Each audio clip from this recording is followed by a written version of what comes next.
Le Seigneur soit avec vous. Et avec votre esprit. Évangile de Jésus-Christ selon Saint Jean. Gloire à toi, Seigneur. C'était après la mort de Jésus. Le soir venu, en ce premier jour de la semaine, alors que les portes du lieu où se trouvaient les disciples étaient verrouillées par crainte des Juifs, Jésus vint et il était là au milieu d'eux. Il leur dit « La paix soit avec vous ». Après cette parole, il leur montra ses mains et son côté. Les disciples furent remplis de joie en voyant le Seigneur. Jésus leur dit de nouveau « La paix soit avec vous ». De même que le Père m'a envoyé, moi aussi je vous envoie. Ayant ainsi parlé, il souffla sur eux et il leur dit « Recevez l'Esprit Saint. À qui vous remettrez ses péchés, ils seront remis. À qui vous maintiendrez ses péchés, ils seront maintenus. » Or, l'un de 12, Thomas, appelé Didyme, c'est-à-dire jumeau, n'était pas avec eux quand Jésus était venu. Les autres disciples lui disaient « Nous avons vu le Seigneur. » Mais il leur déclara « Si je ne vois pas dans ses mains la marque des clous, si je ne mets pas mon doigt dans la marque des clous, si je ne mets pas la main dans son côté, non, je ne croirai pas. » 8 jours plus tard, les disciples se trouvaient de nouveau dans la maison et Thomas était avec eux. Jésus vint alors que les portes étaient verrouillées et il était là au milieu d'eux. Il dit « La paix soit avec vous. » Puis il dit à Thomas « Avance ton doigt ici et vois mes mains. Avance ta main et mets-la dans mon côté. Cesse d'être incrédule, sois croyant. » Alors Thomas lui dit « Mon Seigneur et mon Dieu. » Jésus lui dit « Parce que tu m'as vu, tu crois. Heureux ceux qui croient sans avoir vu. » Il y a encore beaucoup d'autres signes que Jésus a faits en présence des disciples et qui ne sont pas écrits dans ce livre. Mais ceux-là ont été écrits pour que vous croyiez que Jésus est le Christ, le Fils de Dieu, et pour qu'en croyant, vous ayez la vie en son nom. Acclamons la parole de Dieu.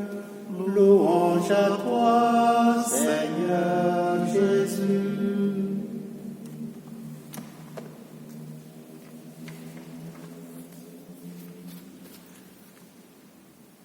Frères et sœurs, bonjour. Merci de nous accueillir encore chez vous, dans l'église domestique, pour célébrer ce dimanche, 8e jour de Pâques. Ce dimanche a traditionnellement plusieurs appellations. C'est le dimanche de l'apôtre Thomas, qui n'était pas avec les disciples quand le soir le Seigneur Jésus était venu. Il s'est présenté à eux vivant. Thomas, qui n'était donc pas là, refusait de croire tant qu'il ne l'a pas vu, tant qu'il ne l'a pas rencontré. Si je ne vois pas dans ses mains la marque des clous, si je ne mets pas mon doigt à l'endroit des clous, si je ne mets pas ma main dans son côté, non, je ne croirai pas. Disons que depuis ce matin de Pâques, Jésus n'était pas là où on pensait le trouver. Le tombeau est vide et il se passe pour le jardinier, pour Marie-Madeleine, le voyageur inconnu d'Emmaüs, complètement décalé, ou encore ce visiteur mystérieux qui devra se dévoiler. Aussi catégorique ou primaire que cela puisse nous paraître encore aujourd'hui, la réaction de Thomas se comprend. La foi vient de l'expérience de la rencontre du ressuscité et elle fait appel à tous nos sens.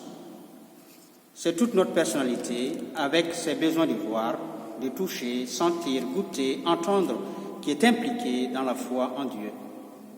La foi, une épaisseur humaine soumise à l'expérience de la rencontre avec Jésus ressuscité. Comme nous pouvons le relever dans sa réaction, Thomas ne veut pas croire à une légende.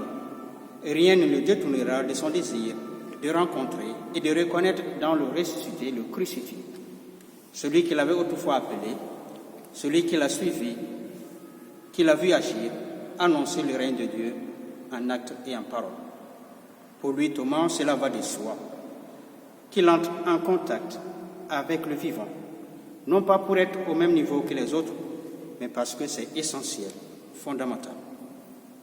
De fait, le reste du groupe est passé par cette situation de réserve avant d'annoncer avec assurance que Jésus est ressuscité.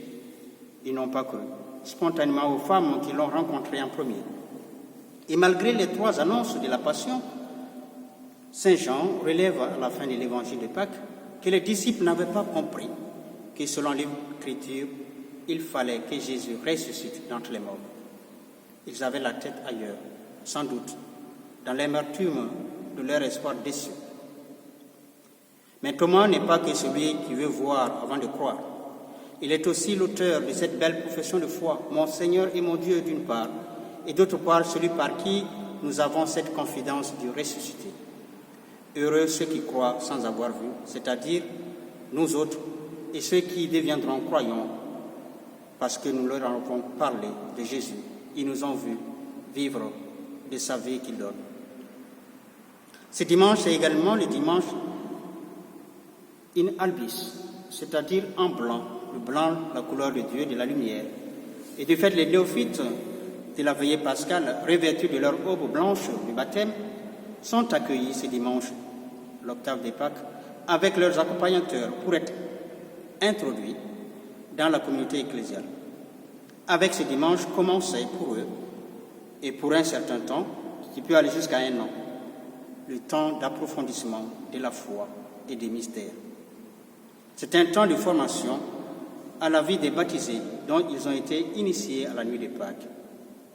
La foi en Jésus ressuscité, qu'ils vont désormais annoncer par leur vie dans tout son déploiement humain, spirituel, familial et professionnel, n'est pas acquise une fois pour toutes. La leur est encore une jeune pousse qui aura besoin des soins pour sa maturité, ce que lui offre l'accompagnement de toute la communauté paroissiale dans ce qu'elle vit et célèbre. L'écoute fidèle de la parole de Dieu, l'enseignement des apôtres, le prendre soin les uns des autres dans la solidarité concrète et la communion fraternelle, la célébration des mystères ou des sacrements de la vie et en particulier de l'Eucharistie, présence réelle du ressuscité au monde. C'est là le secret de la vitalité de l'espérance de tous et de chacun. C'est là le chemin de la fidélité et de la foi, une foi éprouvée, source d'amour et de joie, capable de nous transfigurer dans l'épreuve. C'est aussi le dimanche de la miséricorde divine institué par Saint Jean-Paul II à l'occasion du jubilé de l'an 2000. Cette miséricorde divine est source de paix pour celui que Dieu vient rétablir dans sa justice. Le ressuscité offre aux apôtres, aux hommes, au monde, la paix acquise dans sa mort et sa résurrection. Il est véritablement notre paix et notre réconciliation avec Dieu. La paix soit avec vous, dit-il aux apôtres. C'est en elle, dans cette paix, qu'il envoie les disciples, qui nous envoie aujourd'hui offrir au monde l'amour miséricordieux de Dieu. Cette miséricorde n'est pas le fruit d'un accord. Elle résulte du déploiement du don de l'Esprit Saint dans l'exercice de la mission d'annonce de l'Évangile. Comme dit Saint Pierre dans la 2e lecture, le monde dans son espérance irrévocable est porté par la grande miséricorde de Dieu. C'est en elle que notre véritable force se situe. C'est en elle que nous puisons la joie dans le combat. C'est en elle que Dieu vient nous réconforter et nous conduire à la victoire et au salut. Ce dimanche, comme celui de Pâques, se déroule discrètement dans ce contexte original du confinement lié à la pandémie du Covid-19. Pour certains, c'est comme un rêve. C'est comme si Pâques n'avait pas eu lieu. Ils n'étaient pas là, à l'église. Ils n'ont pas chanté, l'exulté. Ils sont impatients, comme Thomas, de voir ce jour arriver, où enfin ils entreront en procession derrière le siège pascal pour célébrer, chanter le ressuscité. Dieu nous accueille en sa maison, Dieu nous invite à son festin, jour d'allégresse et de joie, ou encore jubiler, crier de joie, acclamer le Dieu 3 fois saint. Venez le prier dans la maison, dans sa maison, dans la paix, témoigner de son amour, cet amour qui est en nous, jubiler, crier de joie pour Dieu, notre Dieu, à tous et à chacun. Plus d'un reprendront à leur compte avec raison ces mots de Thomas, mon Seigneur et mon Dieu. Ô mon Dieu, qu'il était temps de revenir, temps de nous réunir, temps de célébrer l'Eucharistie. Comme Thomas, nous inspecterons les mots pliés de l'Église et tout ce qui pourrait nous rendre à l'évidence d'être en présence du ressuscité.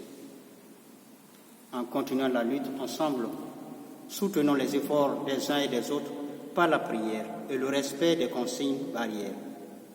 Que le ressuscité nous donne sa paix et nous rende forts dans les épreuves, car c'est avec lui, médecin des âmes et du corps, que nous livrons bataille.